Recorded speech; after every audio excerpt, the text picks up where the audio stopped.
So today we're going to go over Nai's chapter 2 and 3. Now I'd like you to pause the screen and I'd like you to look up in YouTube the story of stuff with Anne Leonard. That's a very good video. It talks about how China is interconnected to you and the world in the world of consumption. Please watch that video now and come back when you're done. After you're done, I want you to write a list of how you're connected to uh, uh, Chinese laborers and Walmart and yourself as a college student. Also, I'd like you to watch the TED Talk, Beware of the Single Narrative or the Single Narrative. And again, China is made up of 1.3 billion people. So there is no one China. If anything, there's 100 countries of China. All right, chapter 2. Chapter 2 talks specifically about Shenzhen. Shenzhen, in our last lecture, we talked about it's a SAR, Special Administrative Region. China is administratively nominally communist, but they have special regions that can be capitalist. So all jobs in Shenzhen are word of mouth. There are no advertisements. In fact, it's all by kinship networks and it's through like a honeycomb kinship networks. Now, looking at that, it says 260 million migrant workers live in cities but do not enjoy the same benefits as those who have a rural or urban, urban hukou. So in last class, we talked about how the hukou system determines where you live, you work, and your rights. And it's very important, the hukou system, which is a household registration system in China. Now, how do we get a job in these factories in China? Well, first of all, they check your ID. They make sure that you're 16 to 21, you're unmarried, you're single, mostly female, and they prioritize Guangdong residents. Now, interestingly, all the department heads are from Hong Kong. So the managers speak Cantonese. It's kind of like a urban, very big urban island next to Shenzhen, which is Hong Kong. Now, the people, the employees tend to be rural. So again, you see like there's a big difference, and the rural members speak a plethora of different languages. Now, the urban people and people in the cities, they often think of mainlanders who live in the rural area as like redneck hillbillies. They kind of make fun of them for their ways and because they live a different lifestyle.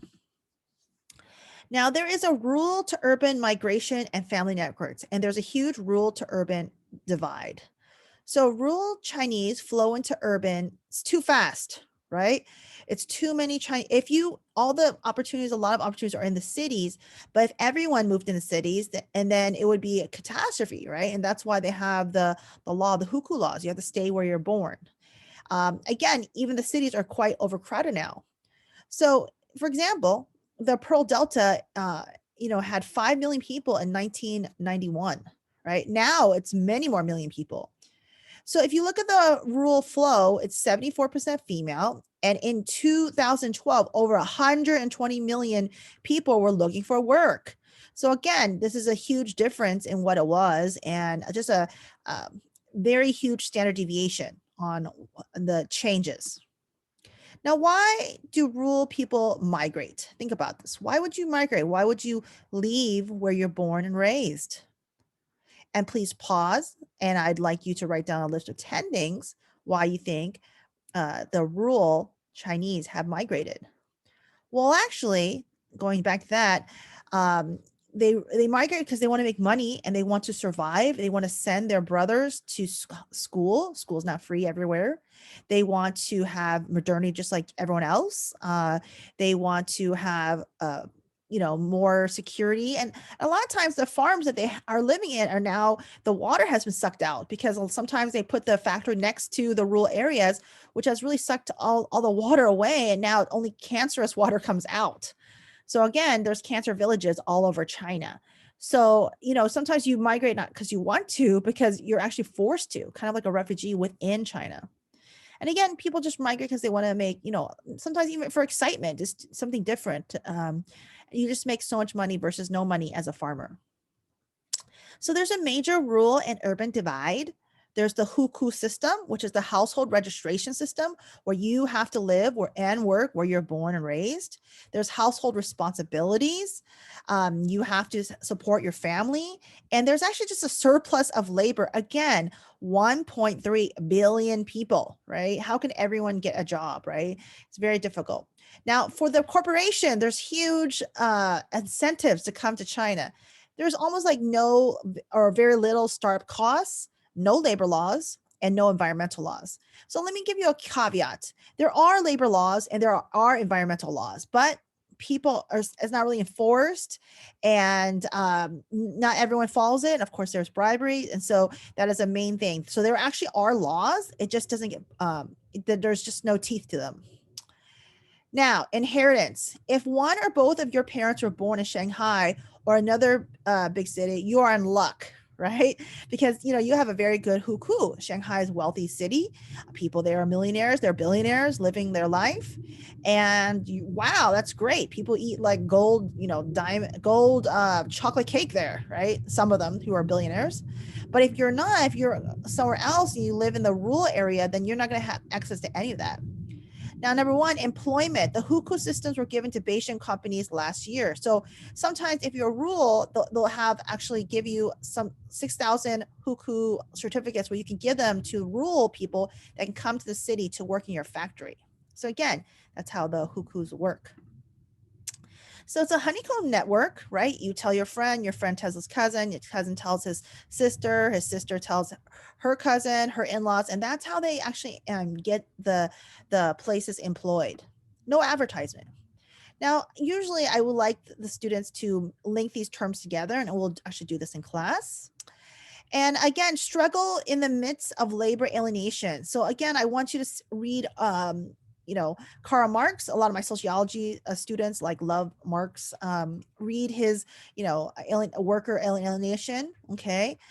So there's lots of theories on this. It's patriarchy, fathers asking their daughters to quit to work. Okay. Experience antagonism, right? It's like a lot of clashes with culture. China's just changing like every 3 months. It's like a different China, right? So there's a lot of clashes and conflicts and things going on. And some people believe that the village life is undesirable, right? You just don't have all the amenities that city lights have, okay? And inequality is growing in China as it is growing in the United States, okay? And the 1% of China are growing at a hyper speed. So there's actually quite a few billionaires in China, right? And there's also people who make less than $1 a day in China. So it's like the extreme difference is quite big. So chapter 3 talks about the social body of resistance. Please read Foucault's Panopticon. There's lots of punishment if you work in a factory, and lots of observation, lots of surveillance. Okay. But having said that, lots of resistance to that surveillance as well, and punishment. Now, Hong Kong managers see mainlanders also as country bumpkins, yet also they distrust them. They think they're also uncivilized. Okay, they are centralized as uneducated, right?